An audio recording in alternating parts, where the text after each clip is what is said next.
Identidades.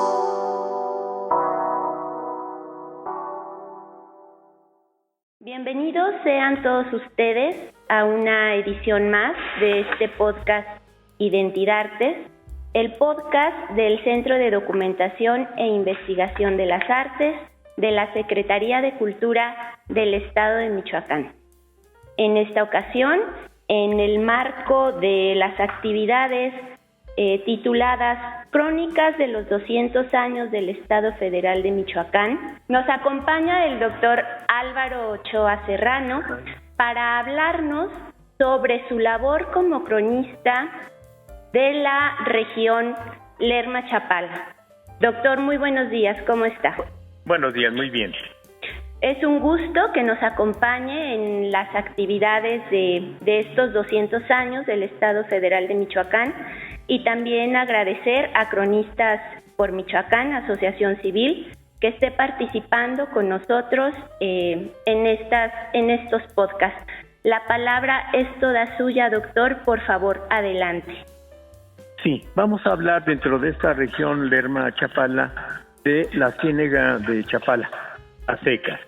Una región del noroeste michoacano que en los viejos tiempos, muy cenegosa, era parte del Mar Chapálico, zona cenegosa de encuentros y desencuentros de tarascos o purépechas con grupos hablantes de náhuatl. En la región encontramos palabras como cumato, paracho, peribán, huéscato, cuitzeo, etcétera, y del lado náhuatl pues está zaguayo, tecomatán, quichilpan, etcétera. Incluso la expansión purépecha o conquista purépecha llegó hasta cerca de Atotonilco, en donde hay localidades, una llamada Tareta, otra Huaracha y otra Mariche. ¿Sí?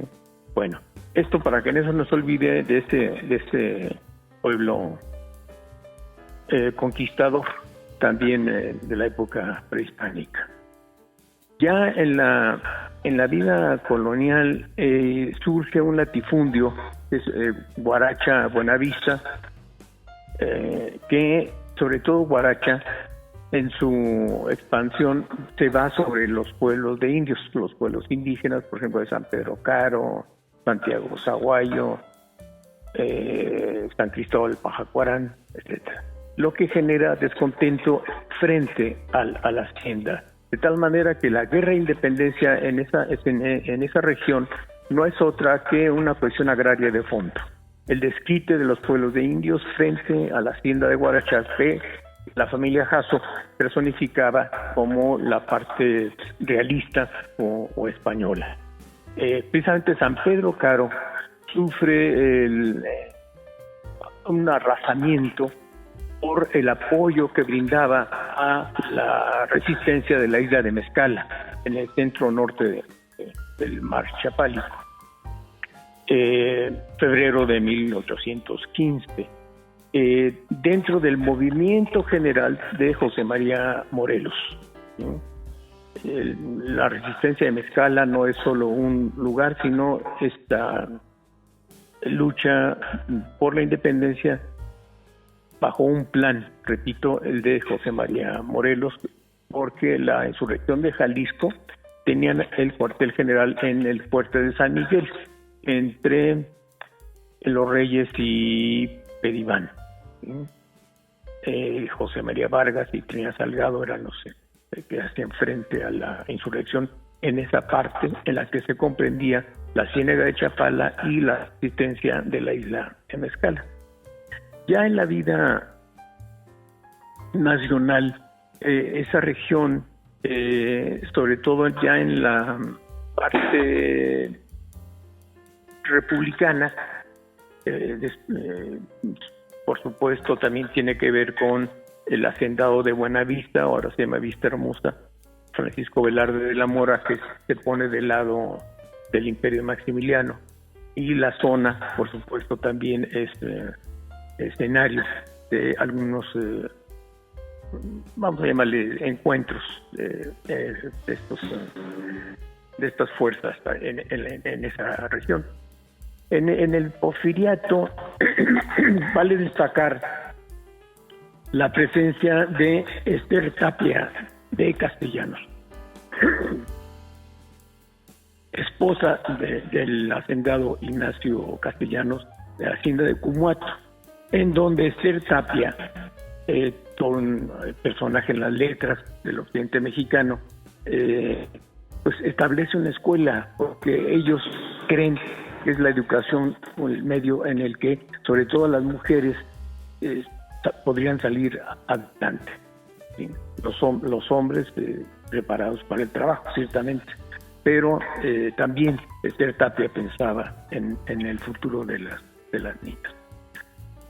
Sobre la revolución, la gran rebelión, o la revolufia, la bola, la Ciénega de Chapala también es escenario de un encuentro en febrero de 1915, coincidentemente 100 años entre el arrasamiento de San Pedro Caro en la lucha de independencia y una batalla en Michoacán. Curiosamente, durante la lucha de facciones hay dos batallas: la del Cerro de las Vueltas cerca de Uruapan, y la de la batalla de Pajacuarán. Pero antes de esta batalla, déjenme mencionar que también esa Ciénega de Chapala, y es la que una acción que marca un antes y después de la Ciénega de Chapala, que es la desecación de esa parte desde 1906, una concesión que Porfirio Díaz otorga al empresario jalisciense Manuel Cuesta Gallardo.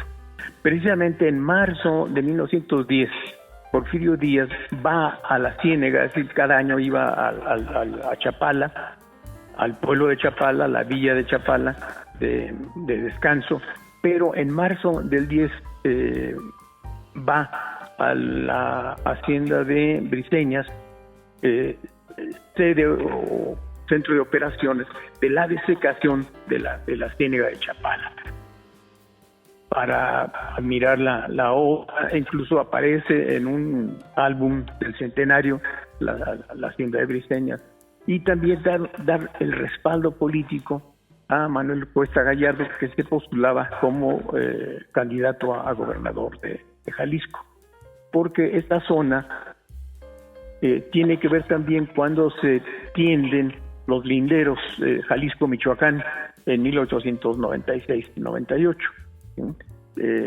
Manuel Cuesta Gallardo, presidente hacendado de Atequiza, reserva un lugar que le dicen Maltaraña o La Palmita, porque de La Palmita a La Palma se hecho el bordo o el borde del proyecto de secador. Bueno, entonces, una vez mencionaba también este precedente de por qué la Ciénega es una y es otra después de esta desecación, pues sabemos que la gran rebelión, en primer lugar, pues es la respuesta que inicia Madero frente a la dictadura de Porfirio Díaz. Y los triunfantes de la revolución, en lugar de ponerse de acuerdo, se pelean para lograr la famosa paz y cumplir con la justicia social promesa de la gran rebelión. Pues se empieza la lucha de facciones entre los convencionistas, villistas, zapatistas, en contra de los carrancistas, los constitucionalistas iniciales. Y en febrero del año 1915, se da este encuentro. ¿Sí? Lo voy a leer. Sí, adelante, doctor. Porque es interesante. Dice: y en esa facciosa desavenencia se produjo un combate en Pajacuarán. El villista José Isabel Robles, de la columna de Rodolfo Fierro, alcanzó y atacó a la fuerza de Rómulo Figueroa, de la división constitucionalista de Francisco Murguía, el 12 de febrero de 1915. El participante Jesús Figueroa Alcocer, hijo de Rómulo, dio cabal cuenta. Dice: como a las 8 de la mañana estaba nuestra fuerza constitucionalista acabando de salir del pueblo de Pajacorán para tomar el camino que bordea el lago de Chapala, cuando se comenzaron a oír los primeros tiros de las fuerzas villistas que nos atacaban. Era nuestra situación verdaderamente difícil y comprometida.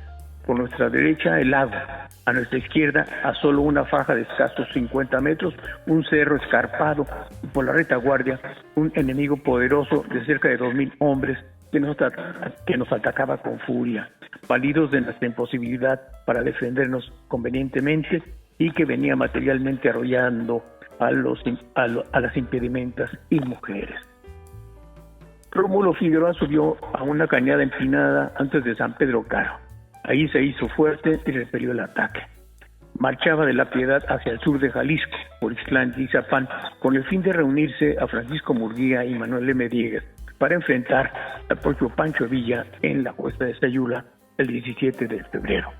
Y ahí es donde el famoso triunfo pírrico de Francisco Villa, ensayo para los combates que después serán en el Bajío, en Celaya, Santana, en Guanajuato. Es en donde se cuenta esa famosa expresión de Pancho Villa que dijo: otro triunfo como este y se nos acaba la división del norte. Bueno, la Ciénaga de Chapala, después de estas acciones, pues ya se viene en una época de paz y de transformación que encarna primero el gobernador constitucional. Bueno, fue el primero gobernador provisional en 1920 y lo será constitucional en el año 1928. Nos estamos refiriendo a Lázaro Cárdenas del Río. Y desde que fue gobernador, precisamente aboga por el desarrollo de la Ciénega, que lo hace muy, ¿cómo diríamos? Cabalmente ejido y escuela ya como presidente de la República. Entonces esta Ciénega de Chapala pues está muy ligado a Lázaro Cárdenas, porque el mismo Lázaro Cárdenas pues es originario de un pueblo de la Ciénega que es Jiquilpan. Y yo creo que hasta aquí podemos dejar a secas este relato sobre la Ciénega de Chapala. Doctor, le agradecemos mucho su participación y nada más para redondear, cerrar, concluir, quisiéramos que brevemente nos compartiera un comentario sobre la importancia de los cronistas en las regiones del interior de Michoacán. Cómo esta labor que ustedes realizan abona al conocimiento de la historia regional, de la composición cultural, étnica de nuestro estado. Bueno, los cronistas, el papel de los cronistas es importante porque es lo más cercano a la comunidad. Y, hay investigadores profesionales, pero que lo hacen desde un cubículo, desde una institución, pero los cronistas son los más ligados a la comunidad, los que saben, los que viven, los que conviven con su comunidad y que rescatan el pasado de la comunidad. Sí, hay aficionados, pero también últimamente hay cronistas con cierta preparación que han hecho excelentes trabajos. Y en este sentido, pues vale destacar la propuesta que nuestra Asociación de Cronistas por Michoacán propuso a la Secretaría de Cultura, una nueva serie de monografías contemplando precisamente el estudio local y municipal, porque a diferencia de los viejos tiempos había cronistas de la ciudad, pero se descuidaba el resto del municipio. Entonces la Asociación de Cronistas por Michoacán y tomando en cuenta la ley orgánica municipal habla de un consejo de la crónica, a imagen y semejanza de los consejos de la crónica ya de la Ciudad de México. Entonces trabajar en equipo es mejor, aunque a veces los egos tienen mucho que ver, pero no hay de otra como trabajar en equipo para que los trabajos comunitarios o municipales pues salgan de mejor manera. Ok, doctor, pues a nosotros no nos queda más que agradecer el tiempo que se ha dado para participar con nosotros. Le agradecemos de antemano que haya accedido a participar con nosotros en esta serie de podcast. Y bueno, también agradecer a todo nuestro público el favor de su escucha. Hasta luego, muchas gracias. Muchas gracias a ustedes. Gobierno de Michoacán.